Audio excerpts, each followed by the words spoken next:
ხელოვნებათმცოდნეობა აკადემიურ სივრცეში.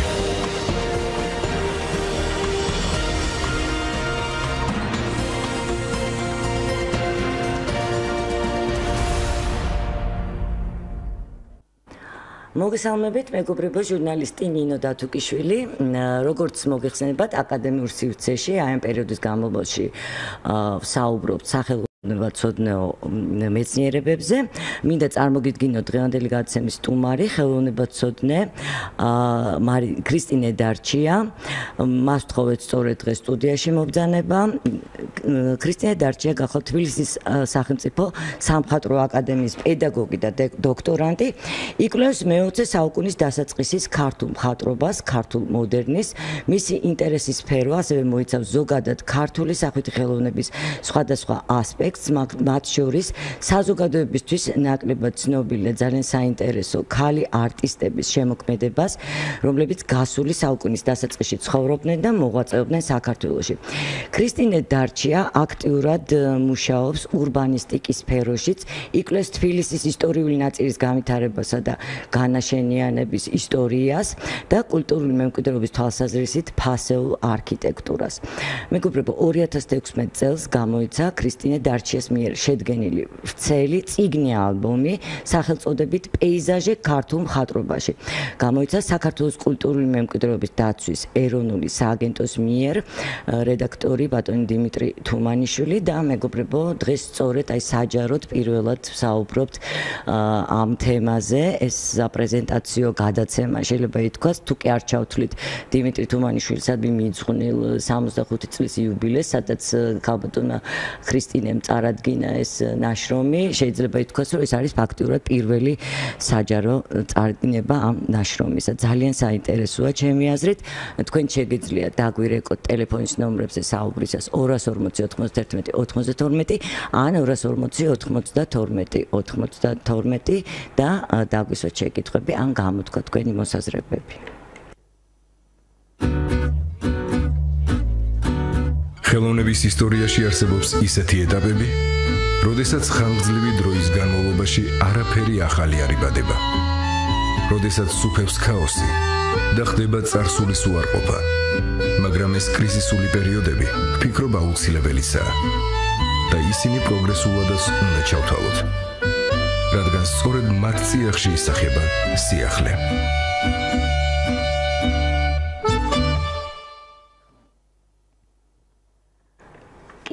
ძალიან დიდი მადლობა პირველ რიგში სტუდიაში მობრძანებისთვის, ქალბატონო ქრისტინე.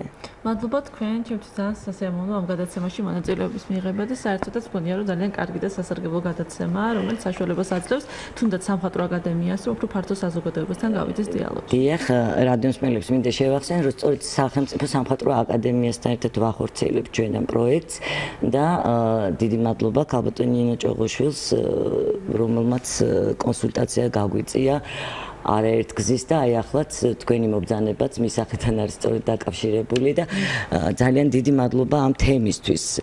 ახლა როგორც ვიცი, აი საკმაოდ საინტერესო სამუშაო პროცესი იყო ეს გაგრძელდა წელიწადზე მეტხანს და ალბომი აერთიანებს 90-მდე ქართველი თუ საქართველოში მცხოვრები მხატვრის პეიზაჟურ ჟანრში შექმნილ ნამუშევარს.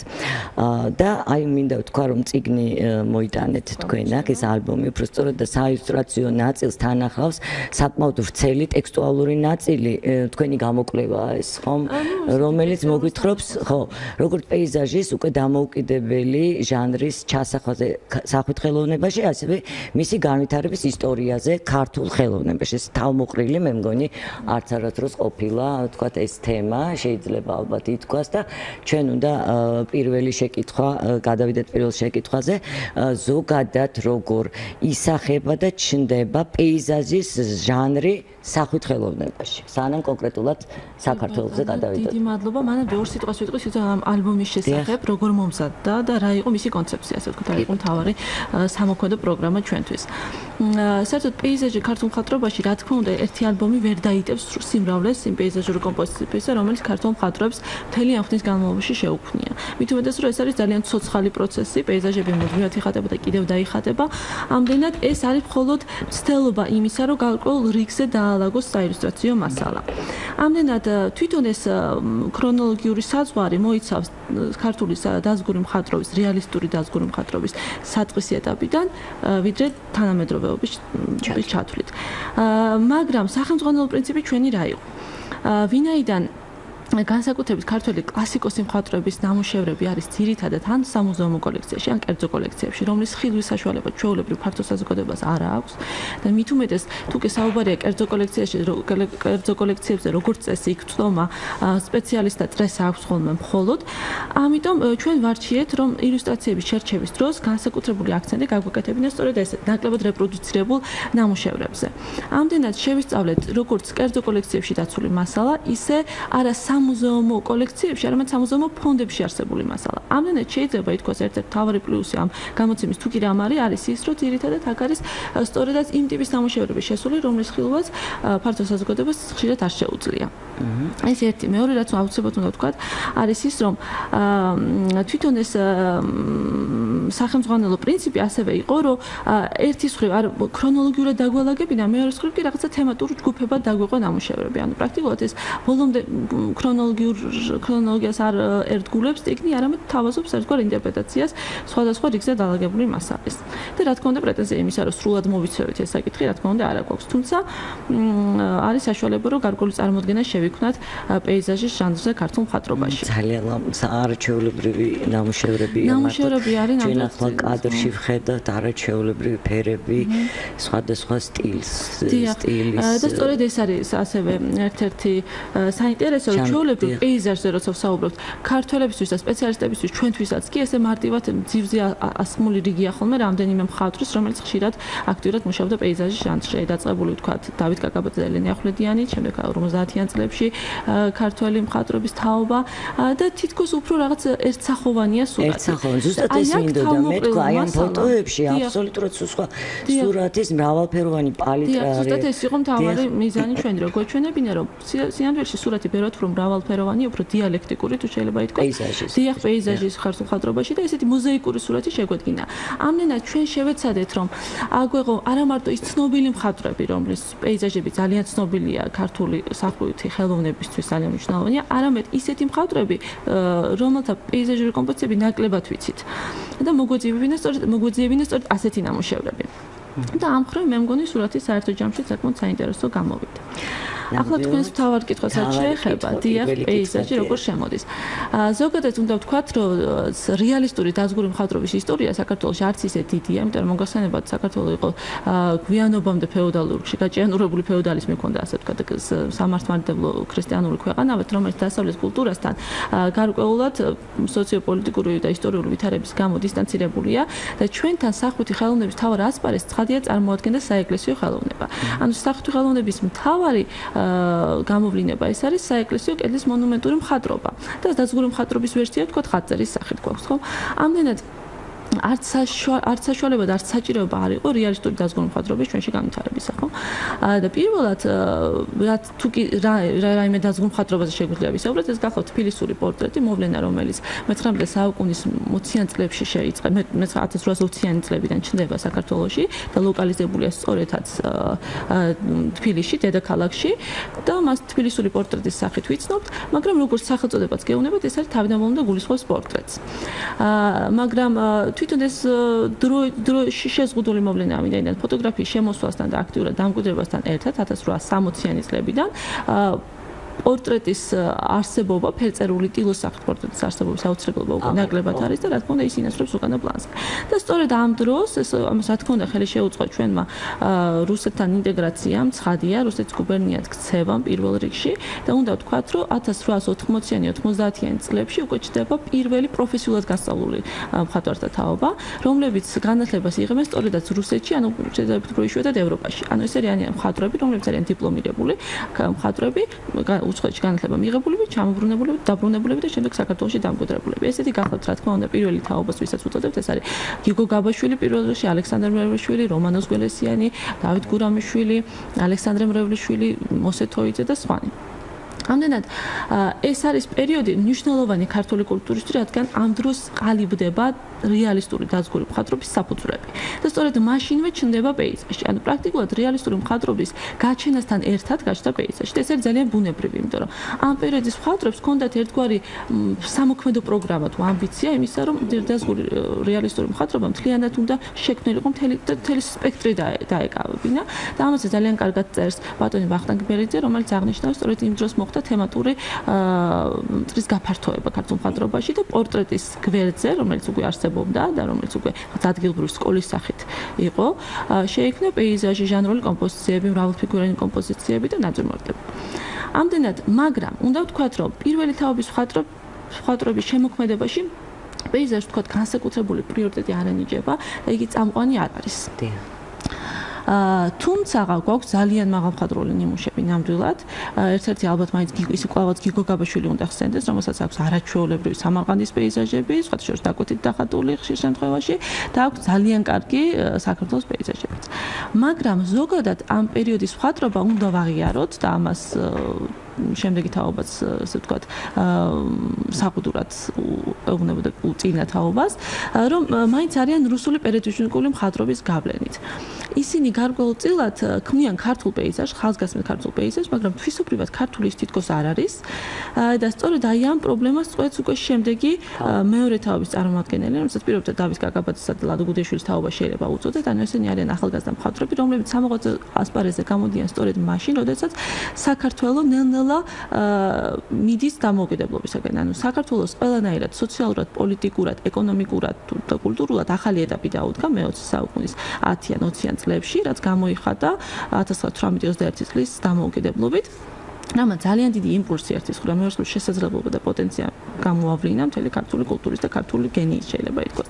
ეს არის პერიოდი, როდესაც აი ეს აბსოლუტურად ახალგაზრდა, ახალბედა მხატვრები იწყებენ შემოქმედებით მოღვაწეობას, მიდიან უცხოეთში და ესეც არ არის შემთხვევითი, რომ ეს გახლავთ სწორედ ქართულ მხატვართა საზოგადოების მიერ და სახელმწიფო დაფინანსებით მოპოვებული, ვთქვათ, თანხები, რომლითაც აი ჩვენს ცნობილ ხუთეულს უშვებენ პარიზში სასწავლებლად. და ამ ხუთი ვთქვათ კაკაბაძე, გუდიაშვილი, ქიქოძის, ახვლედიანისა და მაღალაშვილის გარდა არის ძალიან ბევრი მხატვარი ასევე, რომელსაც აქვს კავშირი ევროპასთან. და რა უნდა ვთქვათ განსაკუთრებით, რომ 20-იან პირობითად 1910-20-იან წლების ქართულ მხატვრობას უძახვნათ, ანუ ეს არის ქართული მოდერნიზმი, სოფლიო ავანგარდ, ესე იგი, ავანგარდის ქართული ვერსია, თუ შეიძლება ასე ითქვას. დასავლეთ ევროპული მხატვრობის ავანგარდის ქართული ვერსია. და საინტერესო რა არის, რომ ამ პერიოდში ქართული მხატვრობის წინაშე ახალი ამოცანები დგება და ქართულ ავანგარდისტ და სამოქმედო პროგრამა ორ ძირითად ამოცანას მოიცავს, ორ ტენდენციით ვითარდება. ერთი ეს არის, რომ შექმნათ რაღაც ახალი, თვისობრივად ახალი.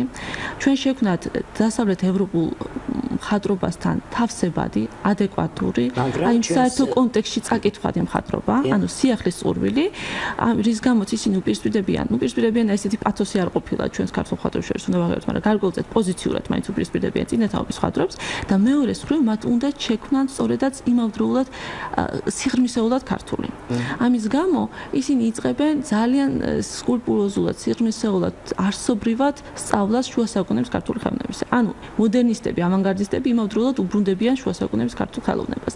ასწავლენ ექსპედიციებს, დადიან დიმიტრი შევარდაძე არის ამის მოთავედ იცილად და ვექთმე თაყაიშვილის ხოთორბე. დადიან ექსპედიციებს აწყობენ და გადმოაქვთ ასლები მონუმენტური ქართული მხატვრობის, დავით კაკაბაძე მუშაობს ბექაობის რის ორნამენტის გენეზისის საკითხებზე. ამდენად ესენი არიან მხატვრები, ესე ვთქვათ, გაურებული განცდით არის პირიქით, აი ქართული კულტურის გაურებული პარადიგმის, აღმოსავლეთ დასავლეთის გაურებული პარადიგმის სინთეზის, ხელახალი სინთეზის, ორგანული კავშირისა და ჰარმონიული კავშირის პოვნის სურვილით ანთებული უნიჭიერესი ადამიანები.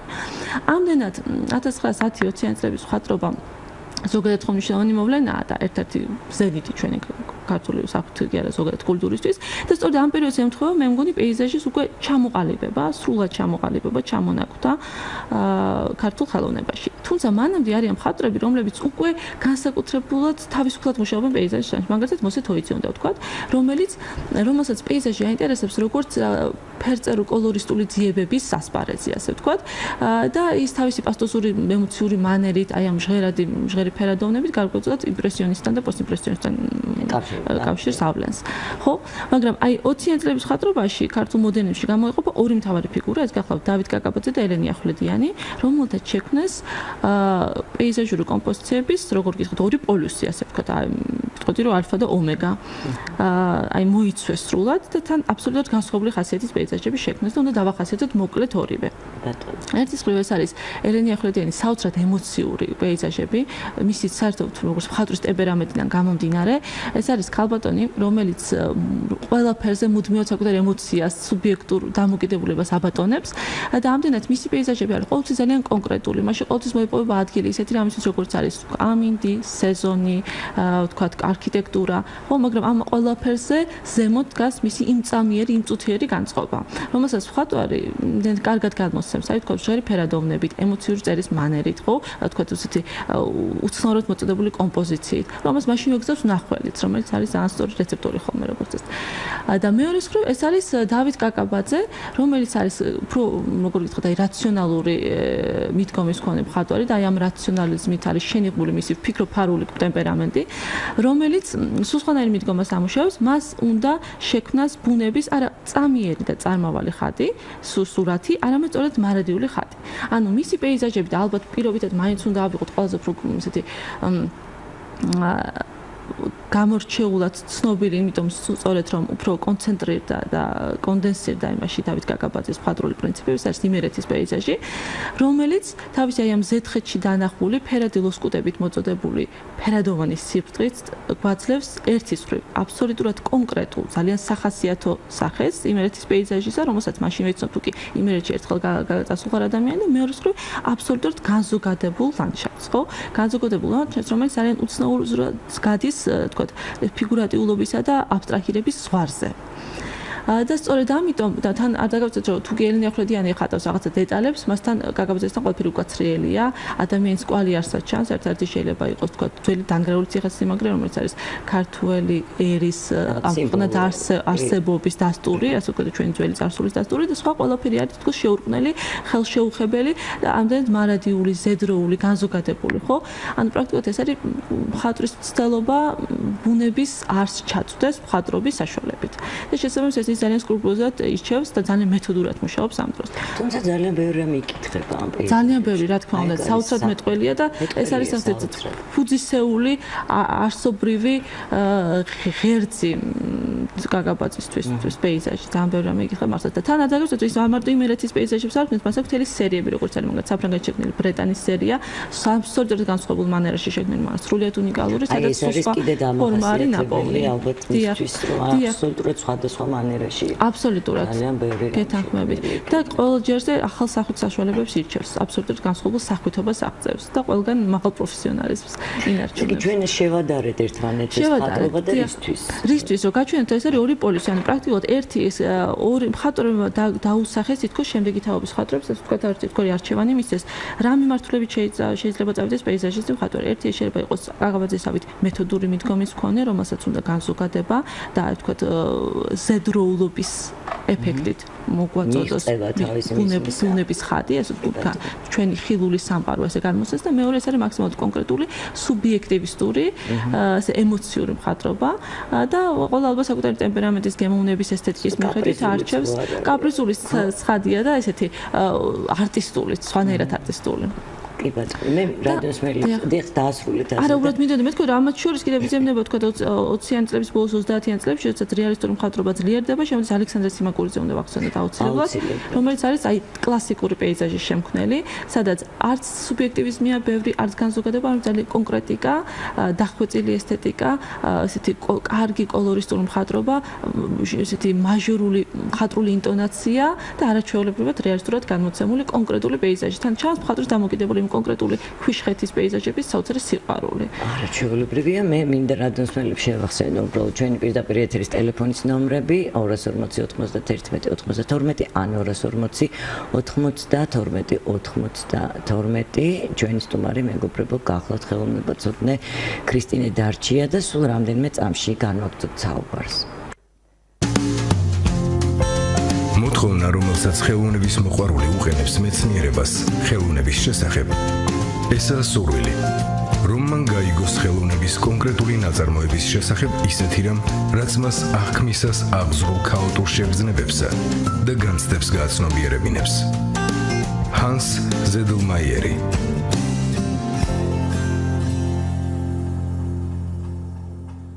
ბრუნდებით ეთერში, თქვენ ახსენეთ სიმაკურიძე, რა თქმა უნდა ვისაუბრეთ დავით კაკაბაძის და ახვლედიანის შემოქმედებაზე და აი საინტერესო რა არის, როცა თქვენ ამ ყველაფერს იკვლევდით. ნაკლებად ცნობილი, ვთქვათ, სახელები ხომ არის და შევიდა ალბათ. ეხლა თქვენთვის სპეციალისტებისთვის კარგად არის ცნობილი, მაგრამ თუნდაც მომავალ თაობას არ უნდა მივაწოდოთ ეს ყველაფერი, ხო? მით უმეტეს ახლა მე კიდევ ერთხელ მინდა შემდეგ ვაჩვენოთ ჩვენს რადიომსმენელებს კი არა, ნუ ნაწილი გვისმენს და ნაწილი თვალსაც გვადევნებს პირდაპირ ეთერში. ეს ფერთა სიუხვე აბსოლუტურად განსხვავებული და აქ არიან ის მხატვრებიც, ვინც ნაკლებად არის ჩვენთვის ცნობილი დღეს ალბათ. დიახ, არიან ნამდვილად. მათ შორის ერთ-ერთი ალბათ უნდა ვახსენოთ კლარა კვეესი, ქალბატონი, ლატვიური წარმოშობის ქალბატონი, საქართველოში მცხოვრები, მთელი ცხოვრება, რომელიც აქტიურად იყო ჩართული არქეოლოგიურ ექსპედიციაში და ძალიან ისასრულებდა არქეოლოგიურ ჩანახატებს და ნაკლებად არის საზოგადოებრივ ცნობილი მისი ფერწერული ტილოები. თუმცა უნდა ვთქვათ, რომ კლარა კვეესი გახლავთ ერთ-ერთი გამორჩეული ნიჭის მქონე მხატვარი, რომელიც საოცრად ზუსტად, ძალიან ემოციურად, ძალიან ისეთი გრძნობიარე ტემპერამენტით გადმოსცემს ყველაფერს, იქნება ეს ნატურმორტი თუ პეიზაჟი თუ ვთქვათ პორტრეტი. აქ შესულია მისი ორი ნამუშევარი ნამდვილად. საერთოდ სურვილი მქონდა რომ გაცილებით მეტი ყოფილიყო, მაგრამ ყველაფერს თავისი ეს გამოვიდა, მაგალითად 300 გვერდი. 99 მხატვარია შესული და 200-ზე მეტი ილუსტრაციაა და მეტი საშუალება უბრალოდ არ იყო, ფინანსები არ ეწეოდა საშუალებას. და თორე ძალიან ბევრი შევიდოდა. ძალიან გულიწდება უამრავ ნამუშევარზე, რომელიც მეგულება სადღაც, მაგრამ არ დაიბეჭდა. და არ არსებობს რაღაც ამის ელექტრონული ვერსია. ელექტრონული, დიახ, იცით რა, სამწუხაროდ წიგნი არ არის გაყიდვაში, იმიტომ რომ სასაჩუქრცალ არ იყიდება, მაგრამ სად შეუძლიათ ბიბლიოთეკებში და განსაკუთრებით არის საჯარო ბიბლიოთეკაში, რაც ნამდვილად ვიცი, სხვაგანაც მივიტანეთ და თუ არ ვწები უნდა იყოს ელექტრონული ვერსიაც საჯარო ბიბლიოთეკის ვებგვერდზეც. აი თქვა არის ირაკლი თოიძე სულ სხვანაირი რაკურსით ვიცნობთ, ხო? არის სოციალისტი მხატვარი და სულ ისეთ მისი პლაკატებით არის ცნობილი, ამჟამად ძალიან საინტერესო კომპოზიცია არის საპეიზაჟური აქ შესული. ასევე იაკობ ნიკოლაძე, მოქანდაკე იაკობ ნიკოლაძე, რომელიც პარიზის პერიოდის ძალიან საინტერესო ნამუშევარი არის. არაფერს ვამბობ მაგალითად, თქვა სიდამონერის თავის საინტერესო ნამუშევრებზე, ან თქვა ალექსანდრე მრევლიშვილისა, რომელიც არის პირველი თავის წარმომადგენელი და ვიცით როგორც რაღაცა ყოფითი ჟანრის, ცოტა სოციალური თემატიკის ან რელიგიური სიუჟეტების და ამ დროს აღმოჩნდება, რომ ძალიან კარგი პეიზაჟები აქვს და მე რომ ვკითხოთ, პეიზაჟებში უფრო ძლიერია, ვიდრე თქვა აი ამ სოციალური თემატიკის ჟანრულ კომპოზიციებში. როგორ განვითარდებოდა პეიზაჟის ჟანრი იმ შემთხვევაში, თუ კი არ იქნებოდა იდეოლოგიური წნეvi. აი მაგაზე მოგახსენეთ. აი ეს ეტაპი კარგი გამიხილეთ, მაგრამ მომდევნო ეტაპი, ხა ჩვენ წინა გადაცემა დაუთმეთ სწორედ სოციალიზმის, ვთქვათ, იგივე კულტურული თვალსაზრისით შესწავლას და აი რაც შეეხება ამ პეიზაჟს, როგორ განვითარდა შემდეგ მოვლენები, როდესაც აბსოლუტურად ამ მხატვრების წინაშე დადგა სხვა ამოცანები და აყენეს უბრალოდ კი ბატონო, მოგახსენებთ, ეს ძალიან საინტერესო პერიოდია 30-იანი წლებიდან, როდესაც უკვე სოციალისტური რეალიზმი შედის ძალაში, როდესაც იდეოლოგიზირებულია ყველაფერი და მკაცრად კონტროლირებადი და ცენზურა მუშაობს და აი ამ დროს გაგიკვირდება და პეიზაჟი ძალიან მნიშვნელოვან როლს თამაშობს. შეიძლება ითქვას, რომ ერთგვარი მაშველი რგოლი არის ძალიან ბევრი ქართველი მხატვრისთვის. პეიზაჟი, ხო თვითონ პეიზაჟი მცირედი კორექტივებით, მაგრამ ის როგორ არის სპექტრი ძალიან მრავალფეროვანი. გვაქვს ისეთი პეიზაჟი, ანუ პეიზაჟი, რომელიც ემორჩილება კონიუნქტურას და ხატავს მაგალითად მეჩაია ქალებს და ჩაის პლანტაციებს. თუმცა აქაც არის გამონაკლისები არსებობს და პეიზაჟი, რომელიც თავისი აი როგორ გითხრათ, პეიზაჟი ძალიან მოქნილია როგორც ჟანრი, იმიტომ რომ ის არ არის სიუჟეტზე მიბმული და შინაარსზე ერთის მხრივ და მეორეს მხრივ თემის ძალიან თავისუფალი ინტერპრეტაციის საშუალებას გაძლევს. ანუ შეგიძლია თან შეუდავებელია. უბრალოდ ხატავს საკმარისი იყო რომ საქართველოს პეიზაჟი დაეხატა. ეთქვა რომ არ ვხატავ ბატონო სხვა, ვხატავ ქართულ პეიზაჟს და აი ამით გამოვხატავ რაღაცა ეროვნულ თემატიკას. იქ ხო ეროვნულობა ძალიან შენიღმული იყო და ძალიან პათეტიური პირობითი და ეს ჩვენ უფრო ვკითხულობთ ამას, იცით, მაშინ გეტყვით რა ხდება. კი ბატონო, მაგრამ აი რატომ იყო ესე ვთქვათ მაშველი რგოლი. აი მაგალითად დავით კაკაბაძე ხატავს პეიზაჟებს ინდუსტრიულ თემაზე. ხა ინდუსტრიალიზაციის თემა მისაღებია, ნუ დაგეხატა ან ურბანიზაცია და ან ინდუსტრიალიზაცია, ან თქვათ კოლმეურნეობასთან მიმული თემა, ხო? ინდუსტრიას შემთხვევითი არ არის, რომ ინდუსტრიალიზაციას ირჩევს დავით კაკაბაძე, იმიტომ რომ თვითონ ეს ინდუსტრიალიზაციის ფორმები, თქვათ ეს ჰესები, ერთის მხრივ საშუალებას გაძლევს, რომ ცოტა ისეთი, თქვათ, ფუტურისტული პათოსისკენ წაიყვანო ნამუშევარი, მაგრამ კაკაბაძე სხვა რამეს ირჩევს. კაკაბაძეს აქვს ინდუსტრია ესეთი კომპოზიცია, სამწუხაროდ შესული არ არის, სადაც ჩანს მისი ტიპიური იმერეთის პეიზაჟი და ასე ორ ხიდად გადებული ბეტონის კონსტრუქცია, რომელსაც რო შეხედავ, მართალია მივხვდები, რომ ეს ინდუსტრიალიზაციის თემაა, მივხვდები, რომ ადამიანი რა მაგარია, როგორც ჩაერია გარემოში, მაგრამ იმავდროულად ეს არის აშკარად უარყოფითი კონოტაცია. ანუ ხვდები, რომ ეს არის უარყოფითი დახასიათება მხატვრის მიერ. როდესაც ინდუსტრია ვერ უწევს კონკურენციას, კი ცდილობს მის უხეშად ჩარევას ბუნებაში, ჰარმონიულ გარემოში, თუმცა მაინც ვერ ერევა მას და მაინც მარცხდება. იგივე შეიძლება ითქვას მის მაგალითად მადნეულის მოპოვებელ კომპოზიციებს, რომ საოცრად რეალისტურია, ან ვერ შეედავებოდნენ რომ რეალისტური არის არაჩვეულებრივი კომპოზიციები, სადაც სვანეთის ბუმბერაზი მთები ჩანს, ბუმბერაზი მთები წარუვარ ისეთივე მარადული როგორც მისი ადრეული იმერეთის პეიზაჟები და ამ დროს ის ადამიანები რომლებიც მოიპოვებენ მადნეულს ჭიანჭველას ხელები არიან. ანუ იგივე კონცეფციას ატარებს პრაქტიკულად. კაკაბაძე უბრალოდ ცოტა უფრო რეალისტური ფორმით მოწოდებულს.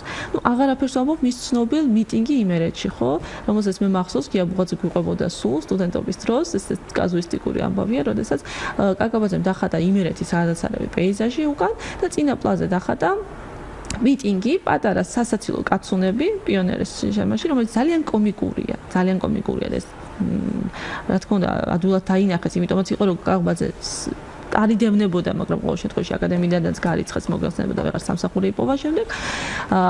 ვერავინ მისცა თავისუფლება მისთვის სამსახური. კარიკატურულია. კარიკატურულია და თან არის სამი ბელადი. ანუ ხატია სტალინი, ლენინი და ბერია. და აი სწორედ გიაბუღაძე გვეუბნებოდა როგორ ესე იგი სტალინს იგრძნობს, მაგრამ სტალინი რო ჩააქრეს, შემდეგ ბერია და ნუ ლენინი ვეღარ მოესწრო დაინგრა საბჭოთა კავშირი.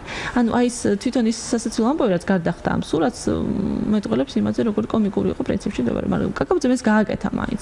რომ აჩვენა ისევ და ისევ აჩვენა ადამიანის წარმავალობა, როგორ მარცხდება ადამიანი ბუნების წინაშე. მაგრამ არის კიდევ სხვა ვერსიაც, მაგალითად კორნელი სანაძე არის ძალიან საინტერესო მხატვარი, რომელიც სანაძე, რომელსაც აქვს უდიდესი ძალიან მრავალფეროვანი გალერეა პეიზაჟების, ის მასაც ახასიათებს ეს მანერის ცვლილება. მას შეიძლება ნახოთ ლირიული ხასიათის პეიზაჟები, ანუ პროეპიკური ხასიათის სვანეთის პეიზაჟი ნახოთ შეიძლება, თქვათ მე-17 საუკუნის ჰოლანდიური მხატვრობის პეიზაჟის გამოძახილი შექმნილი კომპოზიციები, რაღაც პასტორალური მოტივები უფრო გვიანდელი ხანის, ხო? და ამის პარალელურად მას აქვს ასე ვთქვათ სოციალისტურ ნარატივში რომ უნდა მოვიაზროთ და ჩავსვათ ისეთი ჩაის პლანტაციები დახატული, სადაც ეს ვთქვათ უკან ჩანს ჩაის პლანტაციები და მაგრამ უცნაური ის არის რომ ხვდები რომ ეს მოდერნისტული ნამუშევარი, ანუ მანაც შეძლო გარკვეულწილად ცოტა განსხვავებული ინტონაციით, მაგრამ შეძლო კაკაბაძის არ იყოს ეპოვას ზღვარი გამოსახულებასა და აბსტრაჰირებას, ანუ ასე ვთქვათ გამოსახულების აბსტრაჰირება იმ ზღვამდე მიეტანა, როდესაც ბოლომდე აბსტრაქციას მას ვერ უწოდებთ და შექმნა ესეთი ძალიან ეპიკური ხასიათის აჭარის პეიზაჟები, სადაც ჩვენ ხედავთ აი გეომეტრიზირების რაღაცა ელემენტებს, ხედავთ წრეებს, რკალებს, მრუდებს, მაგრამ ეს არ არის ისეთი რაციონალიზებული და ისეთი მოწესრიგებული, როგორიც ჰქონდა დავით კაკაბაძეს და უფრო ნებისმიერი ხასიათი აქვს, უფრო თავისუფალი ასე ვთქვათ, მაგრამ აშკარად ხვდებით რომ ეს არ არის უბრალოდ სოციალისტური ნარატივი. ეს რაღაც ისეთი თავისუფლებას ტოვებს ჩემს აი თავისუფლება საკანში ვთქვათ იგივე. შეიძლება ეს შესაძლებელია ესეც ვთქვათ, იმიტომ რომ ესენი არ იყვნენ თავისუფალი ძალაუნებურად. მაგრამ მაინც პოულობდნენ. მაგრამ შემოქმედებით ძალა ხო იცით როგორია, ეს ისეთი ძალაა, რომ მაინც თითქოს რაღაც სადღაც ფთას შეგასწავს. ამიტომ არის საინტერესო, ალბათ კიდევ უფრო სხვა მხრივ განვითარდებოდა ეს ჩვენი ქართული პეიზაჟური ჟანრი, რომ არა ეს წნეხია. რომ არა ეს წნეხი, დიახ. მაგრამ იცით რა ხდება 1950-იან წლებში უნდა ვახსენოთ, როგორც კი თქვა სტალინის სიკვდილის შემდეგ, როგორც კი რეჟიმი ცოტათი 52 წლის მერე როგორც კი რეჟიმი ცოტათი 13-ის სუსტდება, ქართული მხატვრები მაშინვე იგრძნობენ აი ამ თავისუფლებას და იწყება ეს მოძრაობა, როდესაც საქართველოს მხატვრობაში ბრუნდება სპექტრული ფერწერის თეორია და ამის აპოლოგეტები გახლავთ. აი იმ პერიოდის მხატვრები ეს არის ჯიბსონ ხუნდაძე, ედმუნდ კალანდაძე, გურამ ხიტა ქუთათელაძე, ზურაბ ნიჟარაძე. ანუ მხატვრები, რომლებიც თითქოს ლაღად და თამამად უპირისპირდებიან საბჭოთა სინამდვილეს და გამოდიან როგორც ასე ვთქვათ პოზიციებიდან, რომ დავასრულოთ ეს ყავისფერი აკადემიური მხატვრობა და შევიტანოთ მასში ფერი და პრაქტიკულად ეს არის ეიფორიული ატაცება უკვე დიდი ხნის წინ გავლილი იმპრესიონისტული მხატვრობის. მოკლე პერიოდის განმავლობაში. მოკლე პერიოდი, მაგრამ ეს ერთგვარი რევოლუციის ფუნქცია მაინც ჰქონდა. ანუ ამ დროს რა მოხდა? ანუ ფერი დაბრუნდა სპექტრული ფერწერის თეორიას დაუბრუნდა მხატვრობა და თემატური წრეც გაფართოვდა უფრო. მაგრამ სწორედ ეს მხატვრები ირჩევენ პეიზაჟს მთავარ თემად. ნამდვილად უნდა ვთქვათ, რომ მათ შემოქმედებაში განსაკუთრებით თუ ეს ეხება ედმუნდ კალანდაძეს, ჯიბსონ ხუნდაძეს, ეს არის უდაოდ ერთმნიშვნელოვნად პეიზაჟისტი მხატვრები, რომლებიც ამ თავის ემოციურ, პასტოზური მონაცემებით, ემოციური მხატვრობით უკვე ახალ ესთეტიკას ამკვიდრებენ. თუმცა ისინი მაინც მრავალი წლის განმავლობაში იყვნენ ჭრილში. მე მახსოვს არა ჭრილში, არა მხატვრული ღირებულებების თვალსაზრისით, არამედ მთავრობის განჭრილში.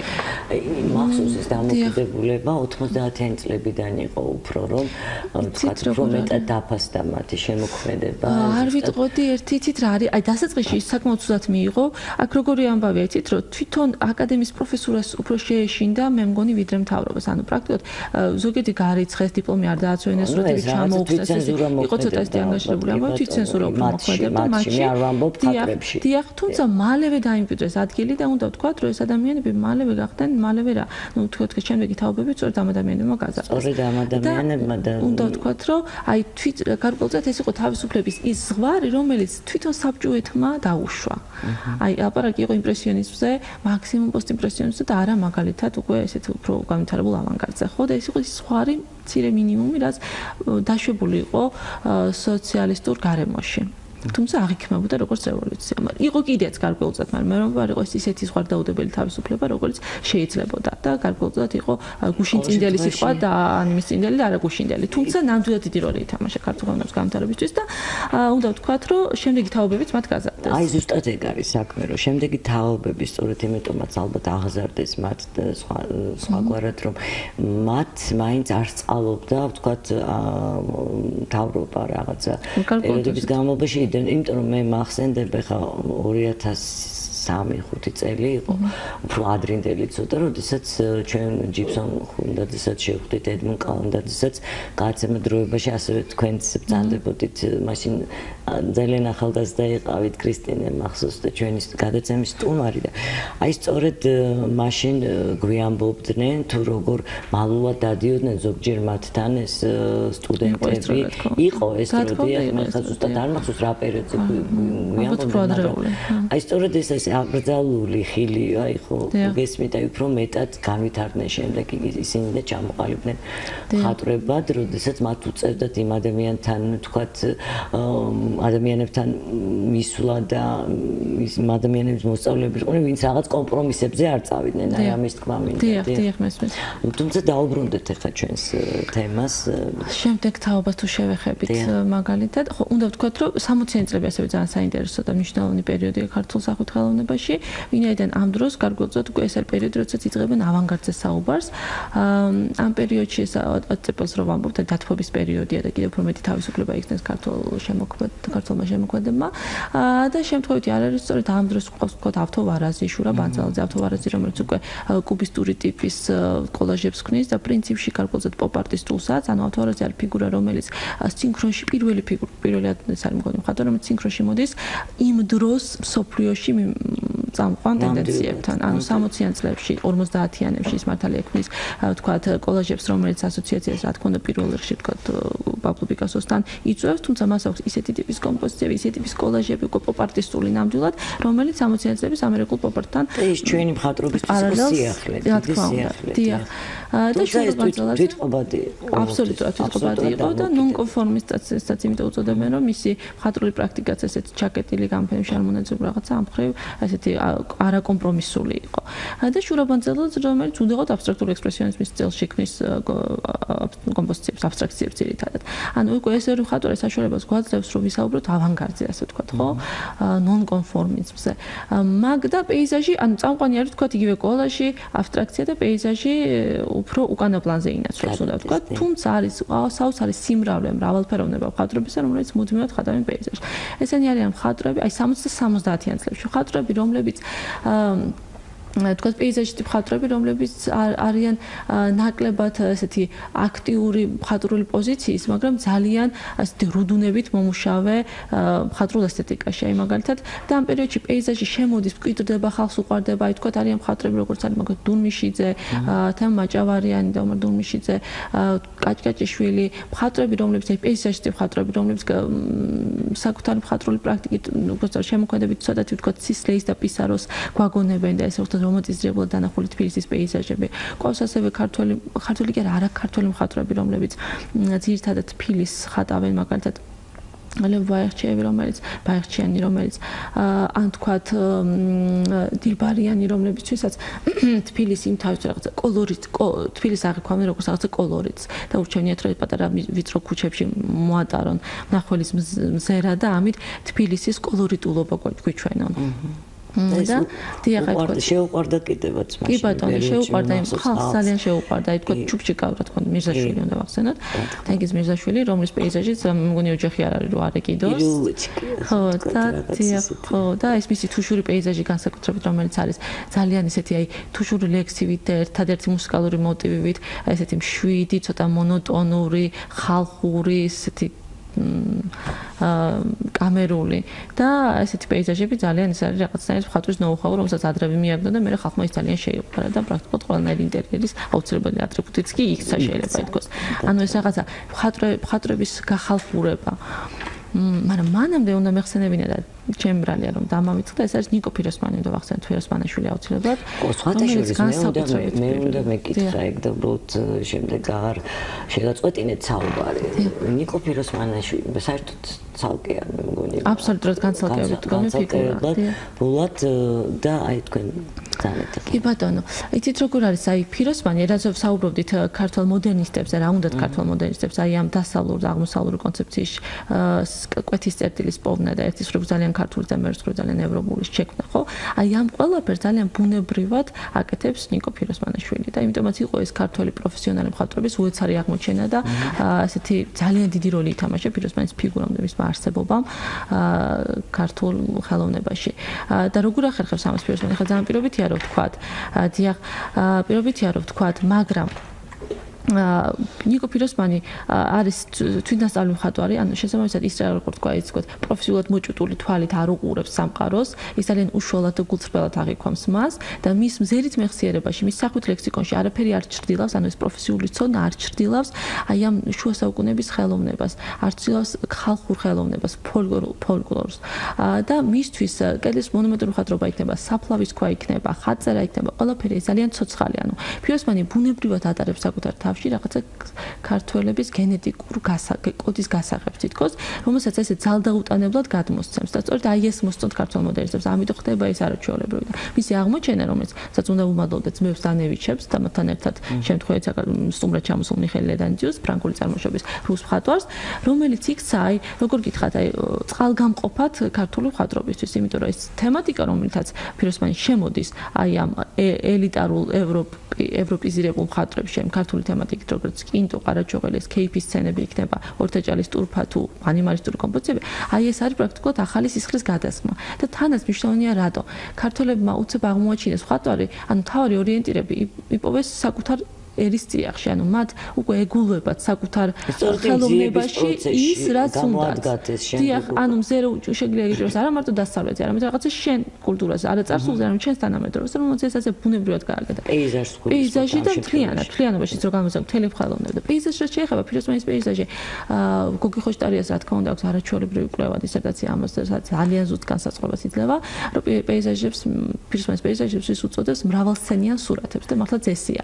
ანუ ეს არის პრაქტიკულად ესეთი პანორამული ხედი, სადაც სხვადასხვა შინაარსი და ხშირად ერთმანეთის გვერდითო თანაარსებობს, ამ ვადონგოგი ყველანაირი სიკეთე ბოროტება, ხო, ვთქვათ, ლხინის სცენა და ჭირის სცენა, ვთქვათ, შეიძლება იყოს кейფის სცენა და იქვე ვიღაცას ძარცვავდნენ, ვთქვათ, ხო, ან საუფლო რაღაც დასასწაული, საეკლესიო და იქვე ვთქვათ, ნადირობა. ამდენად ფიროსოფია თითქოს ესე მიმოატარებს ზერას სამყაროში და ძალიან ძალდაუტანებელს ყველაფერს გადმოგცემს ისე რომ საკუთარი თქო შეფასებლურ რაღაც პანთეისტურ ხატს კი არ ქმნის და დეპრესულს რაღაც შეფასების გარეშე ის ძალიან ესე თქო ერთის ხურ დელიკატურად მეორის ხურ რაღაცა საოცარი შეღწევადობით აი ამ სამყაროში გადმოსცემს ყველაფერს პირუთვნელად.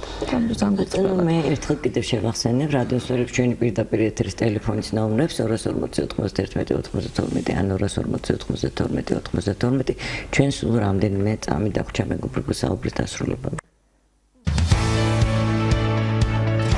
კვირას 14 საათიდან გადაცემა აკადემიური სივრცე ხელოვნებათმცოდნეობაზე საუბრობს. ქართული ხელოვნება დროსა და სივრცეში. ჩვენი კულტურის ძეგლები და ხელოვნების ნიმუშები. თავიანთი ისტორიით და მნიშვნელობით. კვირას 14 საათიდან გადაცემა აკადემიური სივრცე. საზოგადოებრივი რადიო 1-ის ეთერში.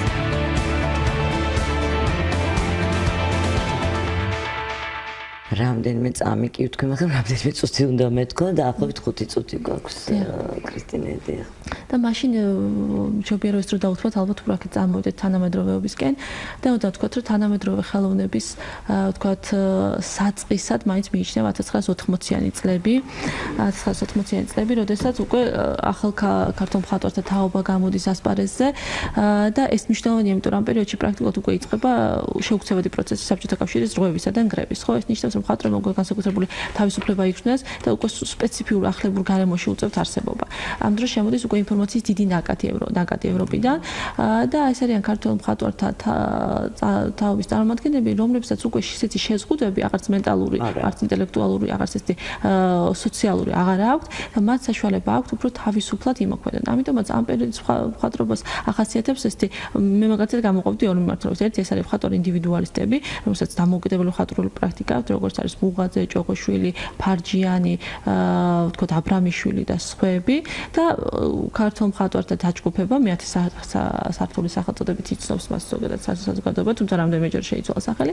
ეს არის ახალგაზრდა მხატვრები, ანგაჟირებულები, ესეთი აქტიური პრაქტიკით, რომელსაც მხატვრული ფორმის ტრანსფორმაცია მოახდინეს და შემოდის უკვე პერფორმანსი, ინსტალაცია, ობიექტი, ანუ ფერწერა ცდება მხოლოდ სტილოსა და ზეთის ხატვით მას საზღვრებს და ახალ ფორმებს იღებს და საინტერესო რა გამოდის პეიზაჟს ახლა. უნდა ვთქვათ, რომ ამ პერიოდში ქართველები რა თქმა უნდა კიდევ ერთხელ დაეწაფებიან დასავლეთ ევროპულ კულტურას, ოღონდ უკვე უფრო თანამედროვეს და ამ პერიოდში შემოდის ერთბაშად შემოდის სხვადასხვა მიმდინარეობები და გვყავს რომანტიზმი, უბრალოდ ნეორომანტიზმი, ნეოექსპრესიონიზმი და ცდილობენ რომ გარკვეულწილად მთელი ეს დაკარგული დრო ერთბაშად აითვისონ.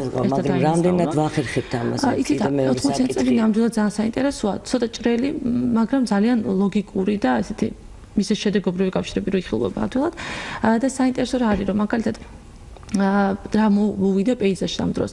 პეიზაჟმა მოგვცა, თქვათ, თემატური კონცეპტუალიზმი, ნელა გაფართოვდა თემატური წრე და ზოგადად თემატური სურათი დაბრუნდა. ანუ თემატური სურათი რა იგულისხმება აქამდე, თემა შინაარსი შეზღუდული და ესეთი იყო მრავალფეროვნებითაც არ გამოირჩევა და იყო უფრო მეტად ერთფეროვნად დამუშავებული და ამ პერიოდში პეიზაჟმა საშუალება მისცა რომ მრავალმხრივი თემატური ინტერპრეტაცია გაეკეთებინა. ერთ შემთხვევაში შეიძლება ყოფილიყო თქვათ რაღაც აბსტრაქტირებული ლანდშაფტი, მეორე შემთხვევაში ყოფილიყო რაღაც ისტორიული თემა, ან ყოფილიყო რაღაცა ეზოთერული ცოდნით ნაკარნახები და გააზრებული რაღაცა თქვათ სახარებისეულ სიუჟეტი როგორც იყო მაგალითად ირაკლი ფარჯიანთან ხო?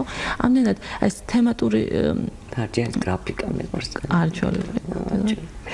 და ამდენად თემატური კონცეპტუალიზმში პეიზაჟმა გადამწყვეტი როლი ითამაშა და ისევ კიდევ უნდა ვახსენოთ რომ ამ პერიოდში მაგალითად გასაკეთებს გია ბუღაძე ხო გია ბუღაძე ცდილობს რომ ხატოს ისტორიული წარსულს დაუბრუნდეს ისტორიული წარსულის გააზრება და მხატვრული ალუზიური ასე ვთქვათ გადმოცემით გააკეთოს ქართველი ერის სულის ასე ვთქვათ მისიის გააზრება მოახდინოს და ამისთვის ვთქვათ ქართლის პეიზაჟი ირჩევს როგორც უტყუმოწმეს ქართული საქართველოს ქართლის ცხოვრების ასე ვთქვათ თავარ ასპარეზს და და სულ სხვადასხვა სიუჟეტის კომპოზიციებს გვიქმნის დაწყებული ვთქვათ 13 ასურელი მამათა სერია ქართლის ცხოვრების სცენები თუ ვაგნერისა თუ ვთქვათ გოეთეს ფერთა თეორიის შესახებ და ყველგან ფიგურირებს ეს პეიზაჟი აბსოლუტურად განსხვავებული მხატვრული ფორმით სხვა რა თქმა უნდა სხვანაირად ინტერპრეტირებული ვთქვათ კი ფარჯიანი აკეთებს იმას რომ ვთქვათ სახარებრივ სიუჟეტებს უკავშირებს აბრამიშვილი ხო სუმთლად ვთქვათ ქრისტიანული ძიაღიდან მოდის და ის ესე იგი ვუბრუნდებით რაღაც საწყის პერიოდში ხელახალი გადააზრება ხდება პრაქტიკულად 10-20-იანი წლების მეტაფიზიკური თემატიკით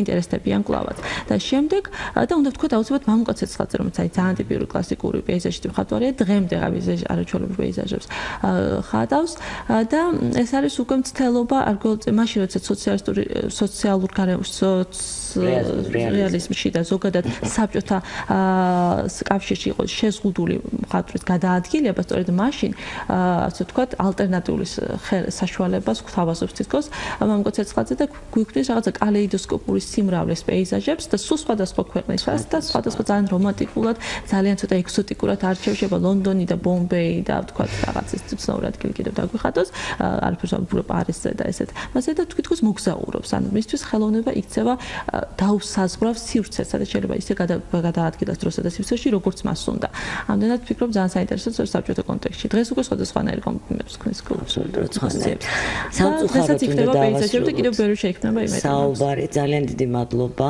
მე შევახსენებ რადიომსმენელებს რომ ეს დღეს ვისაუბრეთ ჩვენ ახალ ნაშრომზე 2016 წელს გამოიცა ეს არის პეიზაჟი ქართულ მხატვრობაში ამ ავტორი გახლავთ ქალბატონი ქრისტინე დარჩია ხელოვნებათმცოდნე რომელიც დღეს ჩვენი სტუმარი იყო დიდი მადლობა მას მადლობა ჩვენს რადიომსმენელებს მე ჟურნალისტი ნინო დათუკიშვილი გემშვიდობებთ მომავალ შეხვედრამდე ნახვამდის